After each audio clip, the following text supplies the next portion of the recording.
After 7 days in the field, I came home expecting my little girl to run into my arms. Instead, I found her unconscious on the hardwood floor while my husband watched television. For 1 second, I honestly thought my mind had played a trick on me. The house looked normal. The lamp beside the couch was on. A half-empty glass of iced tea sat on the coffee table. ESPN murmured from the television. Ryan was in his usual spot, one ankle resting over his knee, remote in hand. But Lily was lying near the front door. Her pink sneaker had come off, one small arm was bent beneath her. The stuffed rabbit she carried everywhere was a few feet away, face down beside the hallway rug. Lily. My duffel bag hit the floor. I dropped beside her so hard my knees cracked against the wood. Her face was pale, and her breathing was shallow enough to scare the life out of me. "Baby, open your eyes." She didn't move. I looked at Ryan. What happened? He didn't stand up. He didn't even lower the volume. "She should have listened," he said. I remember staring at him, waiting for the rest of the sentence. There had to be more. A fall, a seizure, some explanation that didn't make my stomach turn cold. "What did you do?" He finally looked over, annoyed, like I had interrupted something important. "Don't start, Emily." She threw a fit. I handled it. I scooped Lily into my arms and reached for my phone.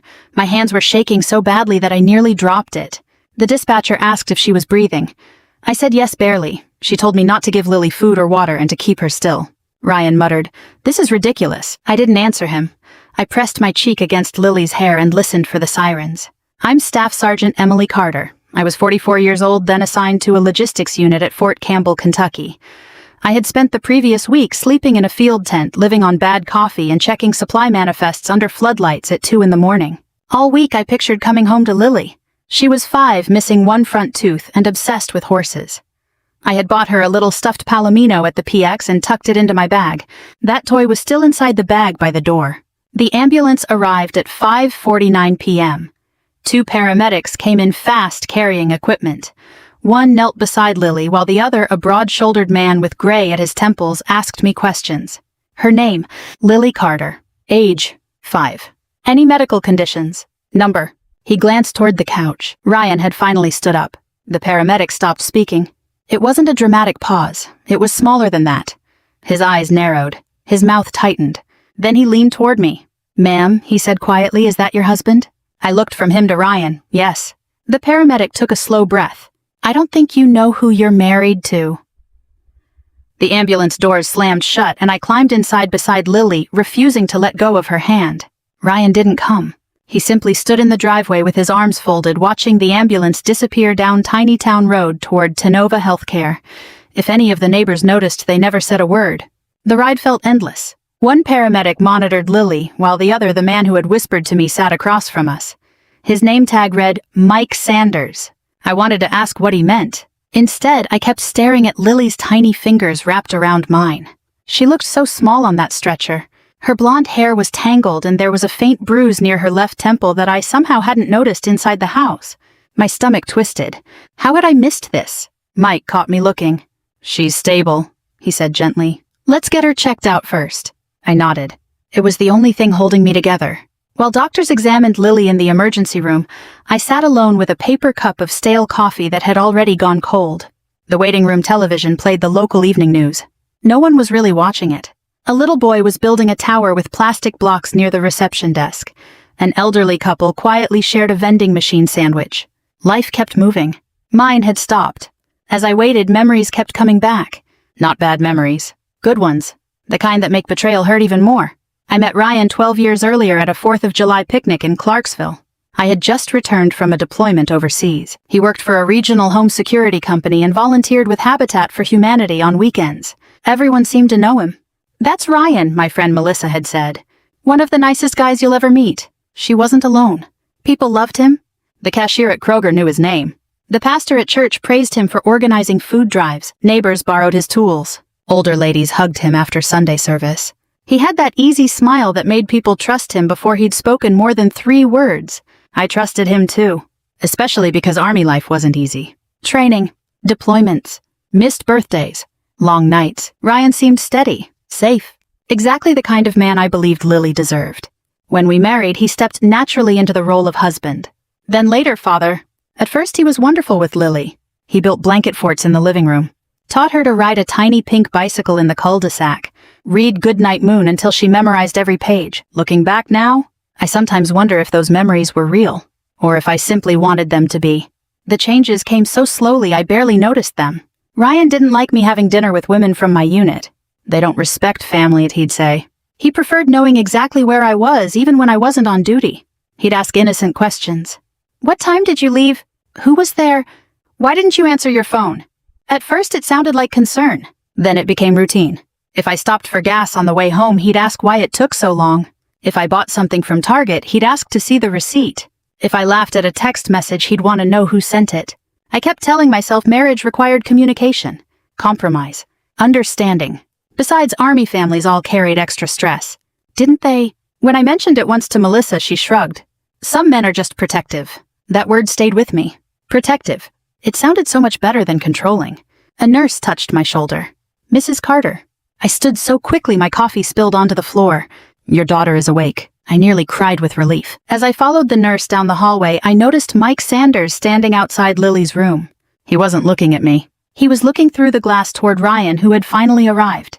His expression wasn't angry. It was something much worse, recognition. And whatever he remembered had drained every bit of color from his face.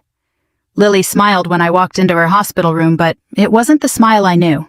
It was cautious, like she was trying to figure out whether it was safe.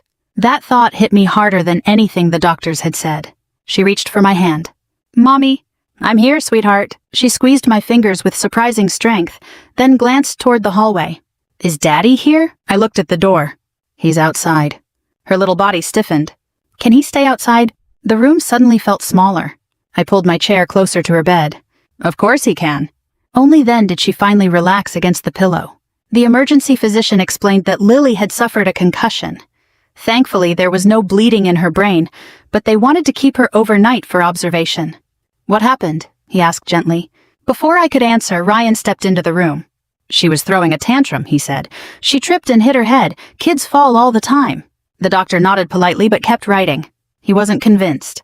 Neither was I. Not anymore. That night, after Lily finally fell asleep, I sat alone in the family waiting area. Hospitals after midnight have a strange kind of silence. The vending machines hum. Cleaning crews polish floors. Televisions play with the volume turned low. Everyone you pass is carrying some kind of worry. Mine had become unbearable. I started replaying the last 2 years in my mind. Little moments. Tiny things. Things I had dismissed because they didn't seem important. Now they lined up like pieces of a puzzle. Lily had stopped running to the front door whenever Ryan came home. She used to.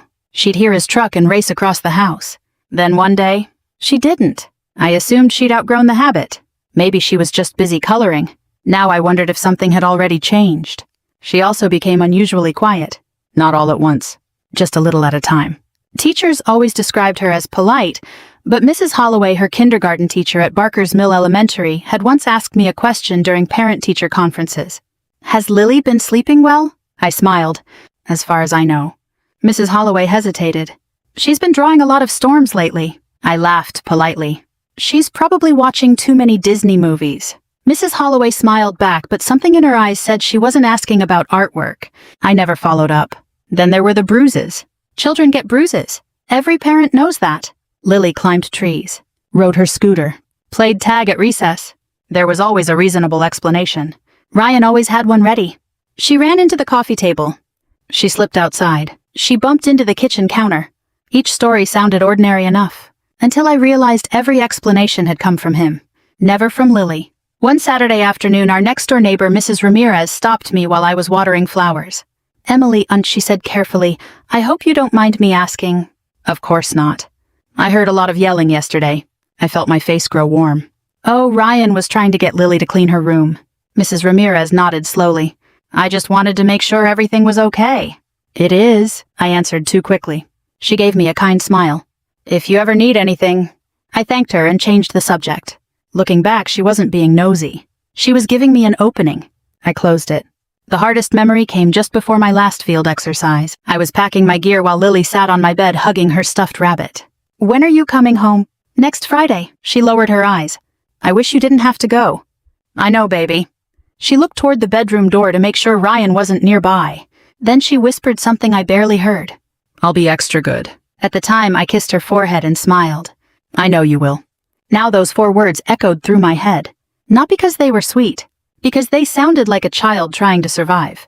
As tears filled my eyes, I finally admitted something I had fought against for years. The warning signs hadn't appeared overnight. They had been there all along. I was the one who hadn't been ready to see them. I barely slept that night. Every time I closed my eyes, I saw Lily lying on the hardwood floor. Every time I opened them, I heard Ryan's voice. She should have listened. Around 6 the next morning, a nurse quietly checked Lily's vital signs. My daughter was still asleep, one arm wrapped around the stuffed rabbit a volunteer from pediatrics had given her the night before. The bruise on her forehead looked darker in the morning light. I stepped into the hallway to stretch my legs. That's where I saw him. Mike Sanders. He was leaning against the nurse's station with a styrofoam cup of coffee, talking to another EMT. When he noticed me, he excused himself and walked over. "You holding up?" he asked. "I've had better mornings." He gave a sympathetic nod. "I imagine you have." For a few seconds, neither of us spoke. Finally, I asked the question that had been keeping me awake. "What did you mean last night?" Mike looked down the hallway before answering. "Would you mind walking with me?" We stopped near a window overlooking the parking lot. The morning sun was climbing over Clarksville, catching the tops of the trees beyond the hospital. Mike took a slow breath. "I've been doing this job almost 24 years. "I appreciate that," I said. "But you scared me." "I know." "So tell me." He hesitated. "I'm not a police officer, Emily. I can't accuse someone of a crime without evidence." "But I can tell you why I recognized him." My heart started pounding. About 8 years ago, he said, I responded to a domestic violence call on the other side of Montgomery County. I stayed silent. There was a woman, maybe early 30s, single mother. We found her with a broken wrist and a concussion. "What does that have to do with Ryan?" Mike looked me straight in the eye. He was standing in that living room. A chill ran through me. He told deputies she'd fallen down the stairs. "What happened?" "The deputies couldn't prove otherwise." I swallowed. "The woman wouldn't testify." "Why not?" Mike shrugged. "Fear, financial dependence. Maybe she thought he'd change." He stared out the window for a moment. "There was a little girl there too." My stomach tightened. "About Lily's age." I didn't say anything. "I remember that child because she wouldn't let go of her mother's shirt." He rubbed the back of his neck. "I've seen thousands of patients over the years. Faces blur together. But some scenes stay with you." I whispered, "You're saying Ryan was involved?" "I'm saying I never forgot his face." My knees suddenly felt weak. Mike noticed and guided me toward a nearby bench. "You okay?" "I don't know." He sat beside me. "I debated all night whether I should even tell you this." "Why?" "Because memory isn't evidence." He wasn't wrong. Recognition wasn't proof. People resembled other people all the time. Maybe Mike had made a mistake. Maybe. I wanted to believe that. Then another thought hit me. Did he have a wife before me? I don't know. Children? I don't know. You never learned his name? We did. Mike paused. But the last name wasn't Carter. I stared at him. He used a different last name. Mike nodded slowly. That's what bothered me after I saw him yesterday. He reached into his wallet and pulled out an old folded business card. On the back was a faded case number written in blue ink. I wrote it down years ago because something about that call never sat right with me. He handed me the card. I kept telling myself I'd throw it away. Instead, he'd carried it for nearly a decade. I turned the card over in my hands. The ink had faded, but the numbers were still readable. If I were you, Mike said quietly, I'd ask for the police report. I looked up. You think there's more? I think, he answered carefully, you deserve to know everything about the man you brought into your daughter's life. Back in Lily's room, Ryan was sitting beside her bed, smiling as if nothing had happened. When he saw me, he stood and kissed the top of Lily's head. Then he smiled at me. The same easy smile that had fooled our neighbors, our church, even me. For the first time in 12 years, it looked completely unfamiliar. Lily came home 2 days later. The doctor said she would recover physically, but she needed quiet, plenty of rest, and someone she felt safe with. That last part stayed with me. Someone she felt safe with. It wasn't Ryan. The moment we walked through the front door, Lily wrapped both arms around my waist. Can you stay home tomorrow? I already called my first sergeant, I told her. I'm taking leave. She nodded with relief. Ryan stood in the kitchen pretending to unload groceries, but I could feel him listening. You don't have to make such a big deal out of this, he said without turning around. The doctor already explained everything. I looked at him. So did the paramedics. He finally faced me. For the first time in years, I didn't see confidence in his eyes. I saw him measuring me, trying to decide how much I knew. That night after Lily had fallen asleep beside me, I sat at the dining room table with Mike's business card. The faded case number was still there. I picked up my laptop. My hands hovered over the keyboard for nearly a minute. Part of me wanted to close it. If I searched, I might find something that would destroy everything I believed about my marriage. If I didn't, I'd spend the rest of my life wondering. I typed the case number into a public records website. Nothing. Then I searched Ryan's full name. Nothing unusual. A LinkedIn page. Old charity photos. A picture from a church fundraiser. The man looked exactly like the husband I'd introduced to everyone. Clean-cut. Friendly. Trustworthy. I almost laughed at myself. Maybe Mike had mistaken him for someone else. Then I remembered something he had said. That wasn't the last name. I leaned back in my chair. Different last name.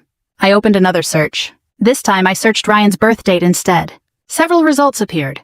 Most were ordinary. One caught my attention. A property record from Nashville dated almost 9 years earlier. The owner's first name matched Ryan's. The birthday matched too. But the last name wasn't Carter. It was Holloway. I stared at the screen. Ryan had never once mentioned another last name. Never. The next morning, while Lily watched cartoons in the living room, I drove to the Montgomery County Courthouse. The woman behind the records counter was probably in her 60s. She wore reading glasses on a chain around her neck and greeted everyone with the same warm smile. "Can I help you? I'm looking for an old court file." She searched the computer. "Some older cases are archived. I don't mind waiting." She disappeared into the back room. 10 minutes later, she returned carrying a thin folder. "You're lucky," she said. This one hadn't been sent to storage yet. My heart was pounding so hard I could barely thank her. Most of the file had been sealed, but not all of it. I wasn't looking at a criminal conviction. I was looking at a petition for a protective order. Petitioner, Sarah Holloway. Respondent, Ryan Holloway. Same birthday, same first name, same face. Only the last name had changed. The petition described repeated intimidation, controlling behavior, property damage, threats. The order had been requested, then withdrawn 6 weeks later. No explanation. I sat there staring at the papers until the clerk quietly asked if I was all right. Yes, but I wasn't. Before leaving, I stopped by the sheriff's office. I wasn't expecting much. An older deputy listened patiently as I explained why I was there. He couldn't discuss confidential records, but when I mentioned the name Ryan Holloway, his eyebrows lifted ever so slightly. "You knew him. I remember hearing the name years ago. Was he arrested?" "I can't answer that." He hesitated, then lowered his voice. "If I were you..." He glanced toward the lobby before continuing. "I'd talk to Detective Frank Delaney. Is he still here?"